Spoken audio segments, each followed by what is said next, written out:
गुलाम।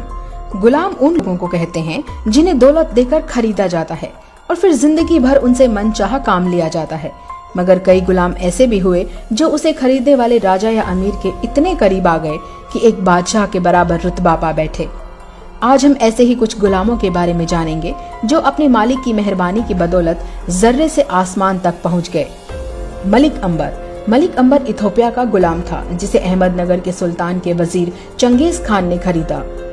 मलिक अंबर की वफादारी से चंगेज खान इतना खुश हुआ कि उसने मलिक अंबर को वो सब कुछ दिया जो एक सल्तनत के वारिस को मिलता है।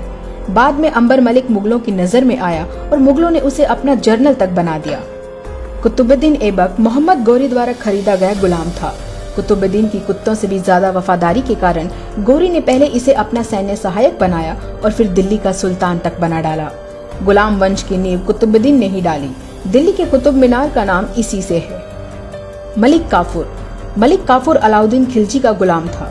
वो अलाउद्दीन खिलजी के इतना करीब था कि उसे देवगिरी का गवर्नर तक बना दिया गया था। खिलजी की मौत के बाद उसने खिलजी की जगह लेने की कोशिश की, पर खिलजी के ही अंग रक्षकों ने उसे मौत के घाट उतार दिया। Vinayak Damodar Savarkar. Savarkar east India company यानी ब्रिटिश राज का गुलाम था। 1911 में उसे अंडमान की कुख्यात जेल में डाल दिया गया। उन्हें 50 वर्षों की सजा हुई थी, लेकिन सजा शुरू होने के कुछ महीनों में ही उन्होंने अंग्रेज सरकार को माफीनामा लिखा कि उन्हें रिहा कर दिया जाए।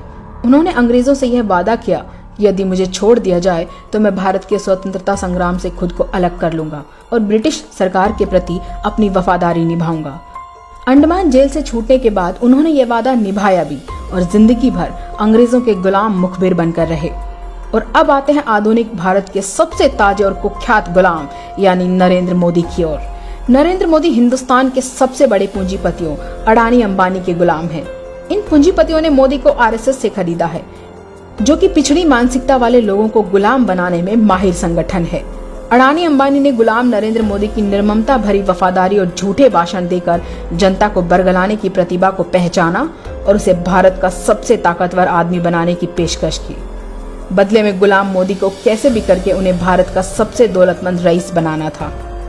गुलाम मोदी को नए भारत का अवतार पुरुष बनाने के लिए प्रिंट, टीवी और सोशल मीडिया पर करोड़ों अरबों रुपए पानी की तरह बहाए गए।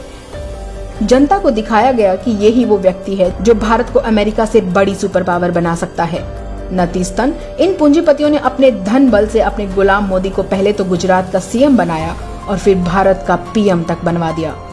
बस तब से लेकर अब तक गुलाम मोदी भारत देश की तमाम संपत्तियों को अपने इन पूंजीपति आकाओं के हवाले कर रहा है, कानून बदल रहा है और सामने आने वाली हर बाधा को बेरहमी से कुचल रहा है।